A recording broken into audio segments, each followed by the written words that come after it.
Cradled in a cloud of fable, Tibet, the land of snows, was a place unknown to the world beyond its mountain walls for nearly a millennium. Exotic tales abounded of this unearthly people on the vast plateau embraced by the Himalayan mountains.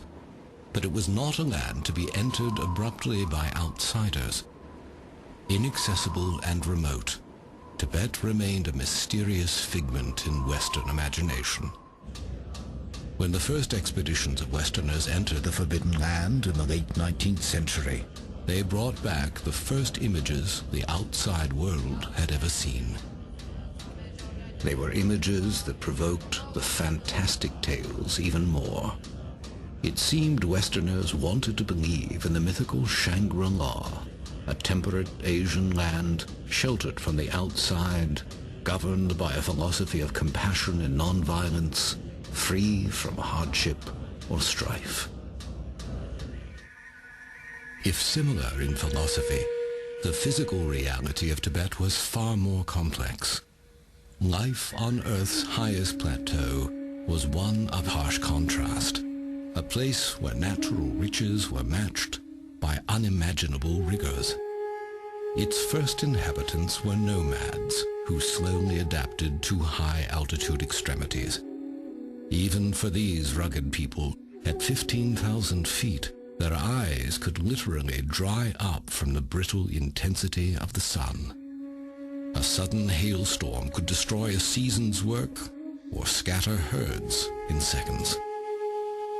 Their early history was marked by fierce wars among tribes and outsiders. Life expectancy was brief. They were a people with an acute sense of life's impermanence and suffering. It is not hard to understand why the Tibetans, whose outward conditions were so severe and changeable, came to look inward for a sense of permanence and peace. The king who had finally united them as a people wished to unite them in faith as well. He invited a charismatic leader from India, Padmasambhava, to bring Buddhism to his land. Tibetans had believed in a host of deities, both benevolent and wrathful. Overcoming sabotage from the leaders of this religion, known as Bon, was the challenge. Padmasambhava succeeded by blending these beliefs with the teachings of the Dharma, or Buddhist scriptures. Instead of casting the deities out, he creatively recast them as guardians and symbols of the Buddha's teaching. The result was a unique Himalayan hybrid of Buddhism. The lavish rituals and imagery of their former faith remained on the exterior, but the teachings of Buddhism slowly claimed the minds of the Tibetans.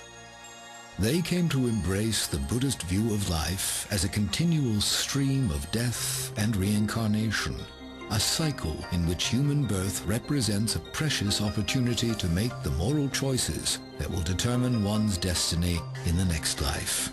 Reincarnation in a lower realm of existence, into another human life, or ultimately into nirvana, a state of freedom from the suffering of physical existence. The beliefs profoundly changed the Tibetan sense of morality. The social system and aristocracy of their past remained, but the new beliefs infused that system with a new benevolence. Nonviolence and compassion toward one another and outsiders was the new standard.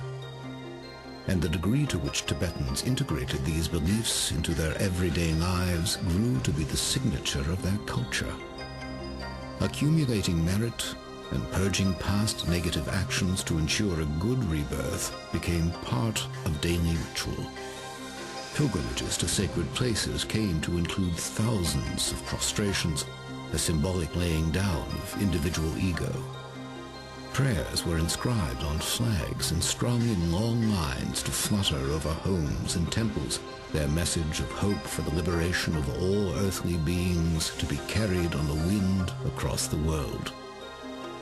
Reciting prayers was accompanied by the constant spinning of prayer wheels, a symbol of goodwill and loving kindness spinning outward toward all beings.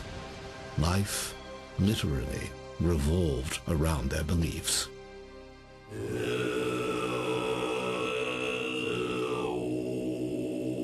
As a community, they sponsored monasteries for the study and practice of Buddhist teachings. These vast structures were homes for tens of thousands of monks and nuns, publishing centers for all Tibetan society, and libraries for ancient texts. Unlike the more ascetic forms of Buddhism, the Tibetan version embraced the arts and sciences as tools toward understanding the infinite. Drama, music, art, astronomy, philosophy, and medicine were all taught at the monasteries.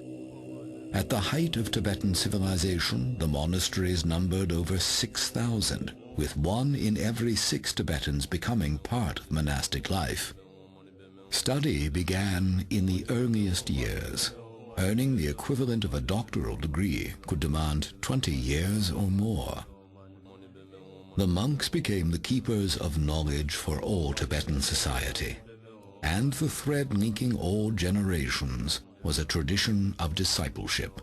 One elder teacher or lama passing the teachings on to monks who, in turn, themselves became lamas.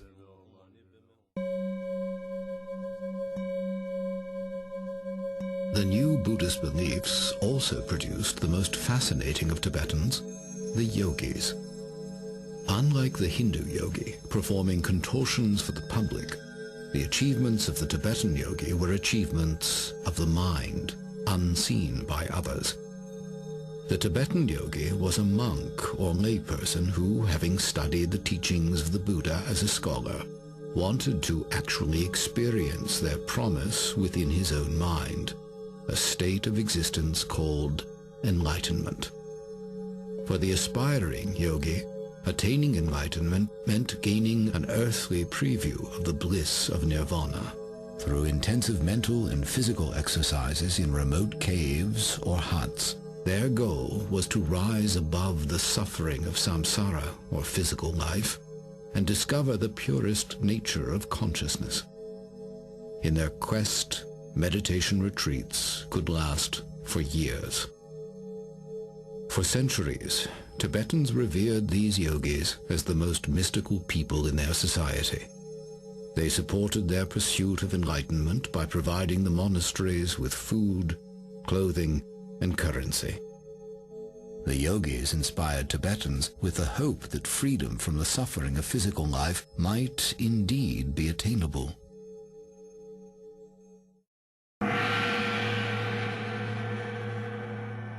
Over the course of centuries, spiritual and state leadership converged. Tibetans began a tradition of identifying those among them believed to be reincarnations of the Buddha of compassion. Among them, one would be named Dalai Lama, literally ocean teacher, implying depth and breadth of wisdom. Eventually, the one identified as